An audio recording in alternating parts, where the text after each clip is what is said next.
Good morning, everyone. Happy Monday morning to you, and welcome back to Morning Musings. My name is Don K. Preston. I am the president of Preterist Research Institute of Ardmore, Oklahoma. I'm just about to recover from Preterist Pilgrim Weekend. Boy, I tell you what, it was a fantastic weekend. Our auditorium was almost full. And on YouTube, by the way, pardon me, you can watch the entire weekend, every speech, on YouTube. Just go to YouTube and type in Preterist Pilgrim Weekend 2019 or PPW 2019, something like that, and it will just come up. All of the speeches are now posted individually, okay? But here's the amazing thing. Night one was posted in its entirety. As of this morning, here we are Monday morning, and that was last Thursday. As of this morning, night one has been viewed almost 1,500 times. That's pretty remarkable. And we're just thrilled to death with that response. And again, it's there for you. It's free of charge. So we want you to take advantage of that. Again, it was an absolutely fantastic weekend. Our speakers did a wonderful job, and we just appreciate everyone who participated in it and made it such a resounding success. I had people coming up to me telling me that in their opinion it was the best Preterist Pilgrim Weekend ever, that Preterist Pilgrim Weekend continues to be, their words, the premier Preterist conference being held. And we appreciate those comments very, very much. And, well, it's time for us to get back to our examination of the Olivet Discourse.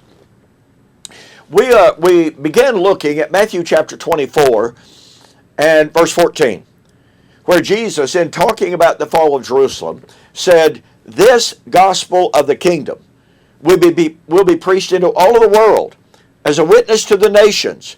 Then comes the end." Now, remember, the disciples had asked about a sign of the end of the age. The preaching of the gospel, therefore, into all of the world, quote unquote, was to be a sign of the end.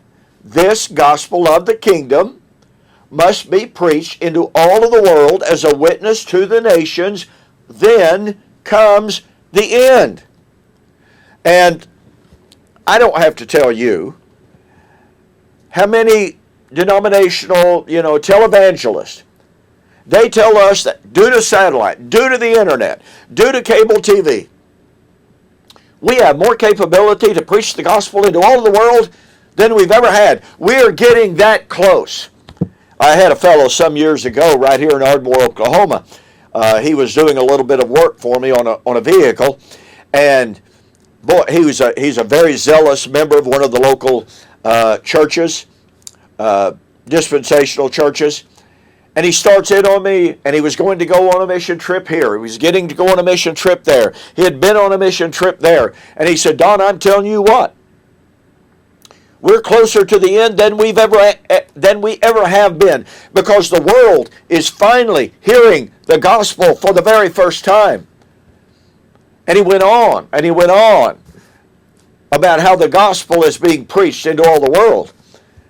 And I said, "Well, Bill, have you ever considered what the Bible has to say about the gospel being preached to all the world in the first century?" He said, "Don, you just stop right there.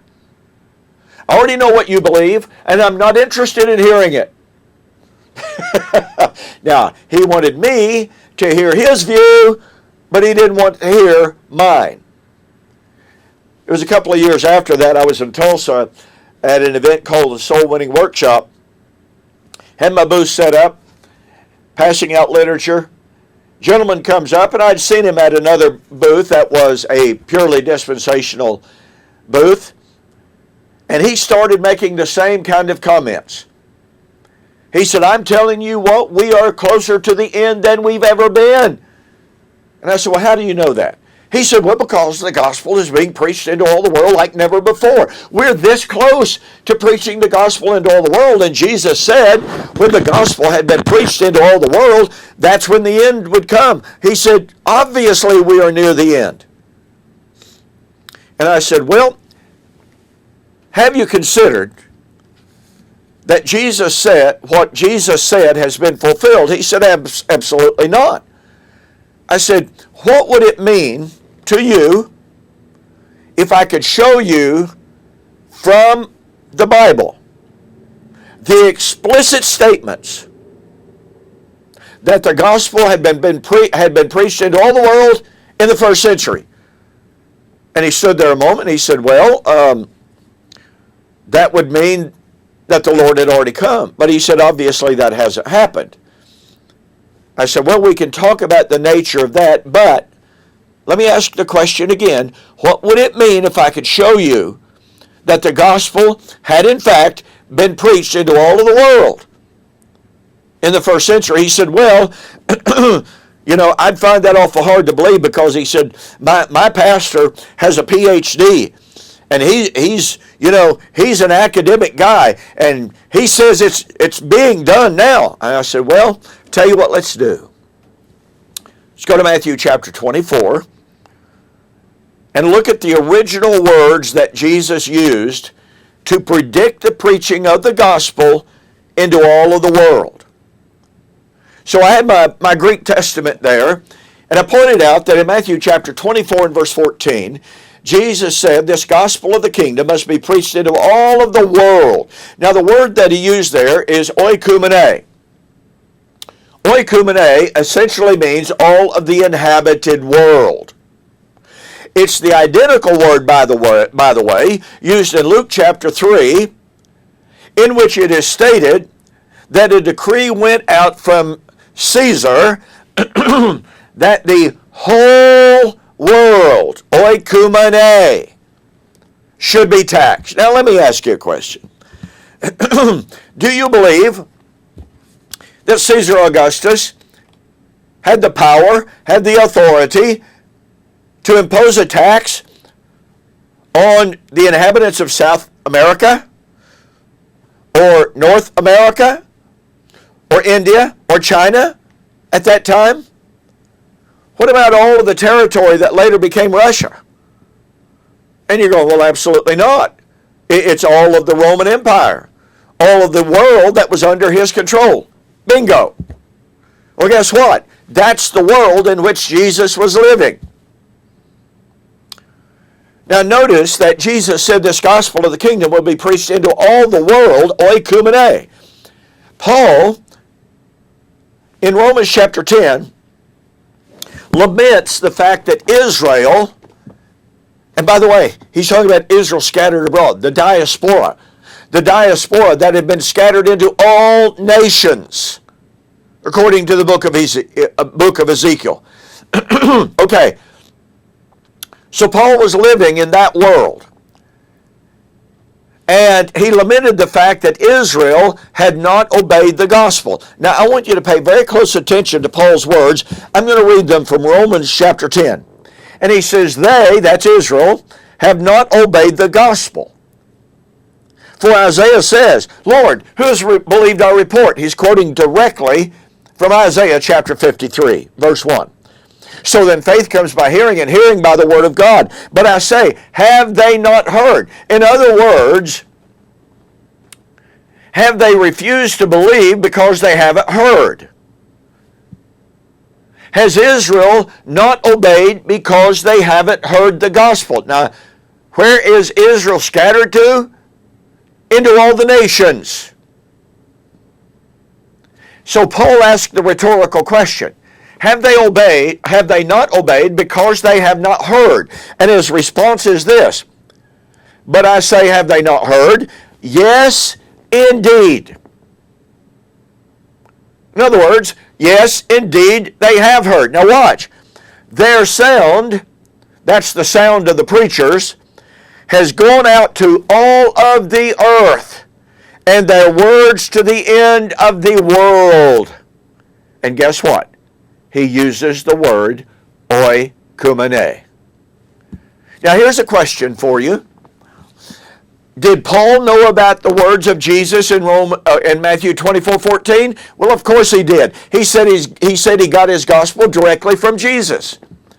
So if Paul knew what Jesus predicted, the preaching of the gospel into all of the world, and if Paul said the gospel had been preached into all of the world,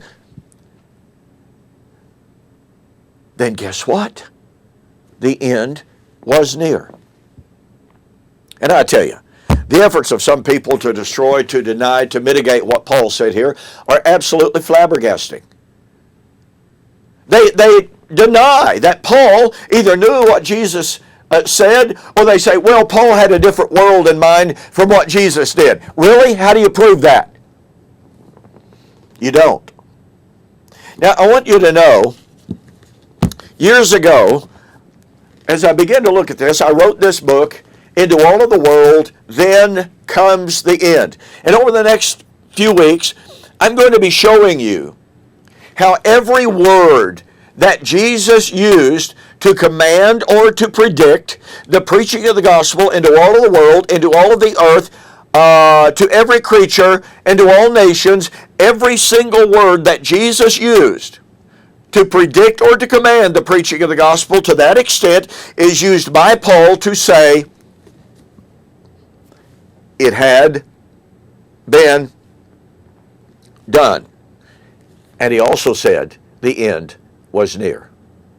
Folks, these are not accidental or coincidental notices.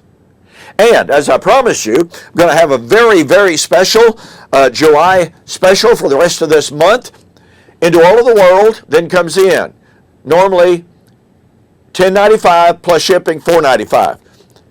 The elements shall melt with fervent heat, because, after all, the end is the, quote, end of, quote, heaven and earth, right? That's what everybody says. This book, regularly $19.95 plus $4.95 shipping. If you purchase them separately, they would cost you almost $41. For the month of July, 2-book special, $30 postpaid. That will save you over $10. We don't even have this posted yet. I'll be letting my wonderful webmaster know about it.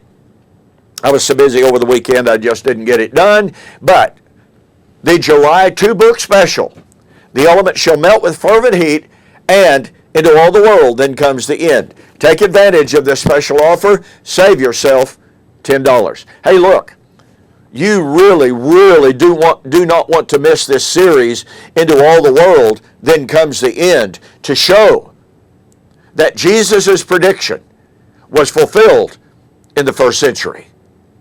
I'll see you on the flip side.